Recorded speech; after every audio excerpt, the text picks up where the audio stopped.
পুনৰ বোকাজানৰ নাম ৰাষ্ট্ৰীয় পৰ্যায়ত উজ্বলালে বোকাজানৰ ত্ৰিশা চাংমাই। মেগা টেলেণ্ট ষ্টাণ্ট প্ৰতিযোগিতাত বিজয়ীৰ খিতাপ আজৰি আনিলে বোকাজানৰ ত্ৰিশা চাংমাই। পুনৰ বোকাজানৰ নাম উজ্বলালে এগৰাকী নৃত্যশিল্পীয়ে। ৰাষ্ট্ৰীয় পৰ্যায়ত উজ্বলালে অমৰাজানৰ নিবাসী নিপেন চাংমা আৰু জেনি শইকীয়াৰ কন্যা ত্ৰিশা চাংমাই।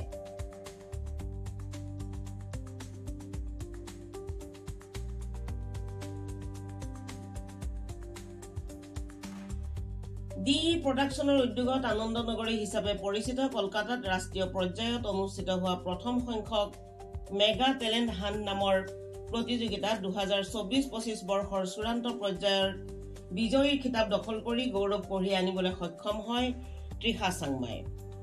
এই গৌৰৱৰ অধিকাৰী হয় কি ক'লে ত্ৰিশা চাংমাই, শুনক ত্ৰিশা চাংমাৰ মুখেৰে। মই যাই কিনে কলকাতাত উইনাৰ হৈ আহিছোঁ আৰু মই ফাৰ্ষ্ট অফ অল গডক থেংক ইউ ক'ম। তাৰপিছত মোৰ মিছ পল্লৱী ইংটিপি আৰু হেমন্ত দাদা আৰু লগত মোৰ পেৰেণ্টছকো ক'ম আৰু মোৰ SSDA ফেমিলি, সিহঁতৰ বিশ্বাস আৰু মৰম কাৰণে মই তাত যাই কিনে উইনাৰ বহি আহিছোঁ। তো ভাল।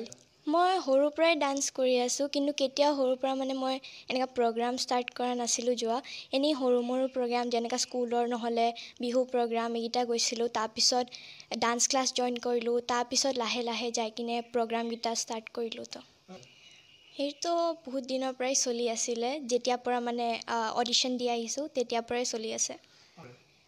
ছাপোৰ্টটো দুইটা ফালৰ পৰাই আছে। হবিটোতো আৰু কমফু আছে মোৰ, আৰু তাৰপিছত মই মডেলিঙো কৰোঁ লগত, আৰু ডান্স এইকেইটাই মোৰ আছে। সেইটোতো এতিয়ালৈকে ডিচাইড হোৱা নাই, কিন্তু ইমানেই কম কি আৰু যাই কিনে ভৱিষ্যত এনেকুৱা মই প্ৰাউড কৰাব পাৰোঁ। কন্যাৰ এনে সফলতা দেখি পিতৃ মাতৃৰ লগতে অঞ্চলবাসী অতিকৈ উৎফুল্লিত হৈ পৰিছে। প্ৰতিযোগিতাত প্ৰায় 40 গৰাকী চূড়ান্ত প্ৰতিযোগীৰ ভিতৰত ত্ৰিশা চাংমা জুনিয়ৰ শাখাৰ শ্ৰেষ্ঠ প্ৰতিযোগী হিচাপে নিৰ্বাচন কৰা হয়। আৰু কন্যাৰ এই সাফল্যতাত গৰ্বিত পিতৃয়ে কি ক'লে শুনো আহক। ধন্যবাদ দিছোঁ ডি প্ৰডাকশ্যন, যোনটো প্ৰডাকশ্যনে আমাৰ অসমৰ যিবিলাক টেলেণ্ট আছিলে, হিডেন টেলেণ্ট, এইসকলক আগুৱাই নিবলৈ অডিশ্যন ল'লে অসমৰ বিভিন্ন জেগাত। তাৰপিছত গুৱাহাটীত এটা ট্ৰেইনিং কেম্পো পাতিলে। তাৰপিছত মুম্বাইলৈ যোৱাৰ পৰিকল্পনা আছিল গ্ৰাণ্ড ফিনালেখন, কিন্তু পিছত কেলকাতাত কৰা হ'ল। এই কেলকাতাত যিটো প্ৰগ্ৰাম হ'ল তাত মোৰ ছোৱালীজনীক মই লৈ গ'লোঁ অডিশ্যনত। তেখেতে চিলেকশ্যন পাইছিলে, লৈ গ'লোঁ। লৈ গৈ তাত মোৰ ত্ৰিশা ছোৱালীজনীয়ে ধুনীয়াকৈ ডেন্স কৰিলে। আমি গাৰ্জেন হিচাপে, পেৰেণ্ট হিচাপে বহুত প্ৰাউড ফিল কৰিছোঁ। তেখেতে উইনাৰ হৈ আহিব পাৰিলে, বিৰাট ভাল অনুভৱ। তাত জাজসকল আছিলে ৰাষ্ট্ৰীয় আৰু আন্তঃৰাষ্ট্ৰীয় পৰ্যায়ৰ। ৰাজকুমাৰী ঘোষ বুলি এজন ইণ্টাৰনেশ্যনেল ডেন্সাৰ, আৰু লগতে তেখেতে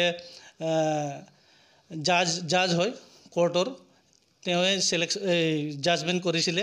বিৰাট ভাল, একদম নিট এণ্ড ক্লিন, আৰু যোনে পাব লাগে এনেকুৱা মানুহক তেখেতসকলে জাজমেণ্ট কৰি কিনে উইনাৰ, ৰানাৰ্ছ আপ আৰু লগতে জাজেছ চইচ দুটা কেটেগৰীত তেখেতসকলে ফলাফল ঘোষণা কৰিছে। এই প্ৰতিযোগিতাখনৰ পৰিচালক চিফু উজ্জ্বল বসুমতাৰীয়ে জানিবলৈ দিয়ে যে উত্তৰ পূৰ্বাঞ্চলত এতিয়াও বহু প্ৰতিভাৱান কলা কৌশলী লুকাই আছে।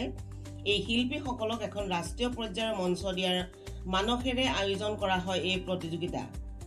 যিহেতু প্ৰথম সংখ্যক মেগা টেলেণ্ট হাণ্ট প্ৰতিযোগিতা উত্তৰ পূৰ্বাঞ্চলৰ উপৰিও বিভিন্ন ৰাজ্যৰ কেইবা শতাধিক প্ৰতিযোগীয়ে অডিশ্যনত অংশগ্ৰহণ কৰিছিল, কিন্তু চূড়ান্ত পৰ্যায়লৈ 40 গৰাকী প্ৰতিযোগীক নিৰ্বাচিত কৰা হৈছিল।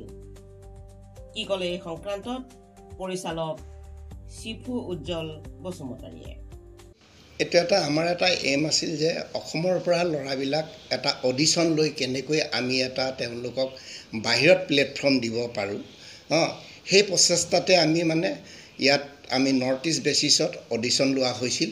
আৰু অডিশ্যনত ইতিমধ্যে মোটামুটি আমাৰ 70 মানে প্ৰতিযোগীয়ে অংশগ্ৰহণ কৰিছিল। তাৰ ভিতৰত আমাৰ মোটামুটি 40জনমান কেণ্ডিডেট ছিলেক্ট হৈছিল। আৰু তেওঁ এই মেগা টেলেণ্ট হাণ্ট ছিজন 1-ৰ যি প্ৰতিযোগীসকলে চিলেক্ট হৈছিল এই প্ৰতিযোগীসকলক আমি গ্ৰেণ্ড ফিনালেৰ কাৰণে কেলকাতাত আয়োজন কৰিছিলোঁ আৰু আমি কেলকাতাত আমি এই যোৱা 1 জুন তাৰিখে আমি এই প্ৰগ্ৰামটো অনুষ্ঠিত কৰিছিলোঁ আৰু এই প্ৰগ্ৰামটোত তেওঁলোকে প্ৰতিযোগীসকলে খুব উৎসাহেৰে গৈছিল আৰু তেওঁলোকে যোগদান কৰিছিল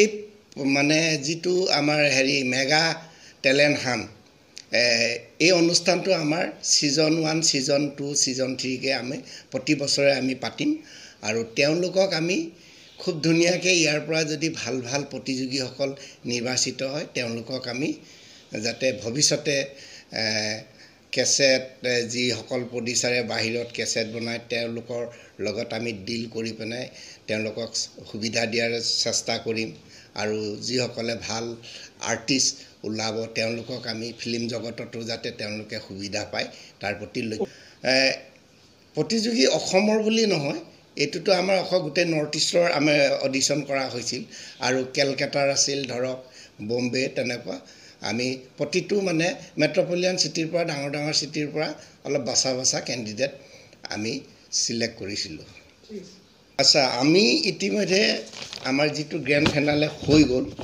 1 তাৰিখ জুনৰ 1 তাৰিখে তাত আমাৰ মানে দুটা শাখা আছিল ক শাখা আৰু খ শাখা তাৰে এটা হ'ল ছিংগিং ষ্টাৰ ইণ্ডিয়া আৰু এটা হ'ল ডান্সিং ষ্টাৰ ইণ্ডিয়া তাত যিসকল প্ৰতিযোগীয়ে নিৰ্বাচন হৈছিল তেওঁলোকৰ চিলেক্টেড হৈছিল সেইসকলৰ মই নামখিনি কৈ দিছোঁ হা ঠিক কি কয় ক শাখাত মিছ ৰীমা তালুকদাৰ তেওঁ উইনাৰ হৈছে আৰু মিছ লেখৈ জুনিয়ৰ কেটেগৰীত আছিল মিছ তৃষ্ণা চাংমা তেখেত হ'ল এই বোকাজানৰ তেখেতে উইনাৰ হৈছে আৰু মিছ অভিলাষা ঠাকুৰীয়া আৰু তেখেতে পাইছে এইটো কি কয় ৰানাৰ্ছ পাইছে আৰু মিছ বৈষ্ণৱী বোকাজানৰ পৰা ৰাহুল চামৰ ৰিপৰ্ট এনি টাইম 24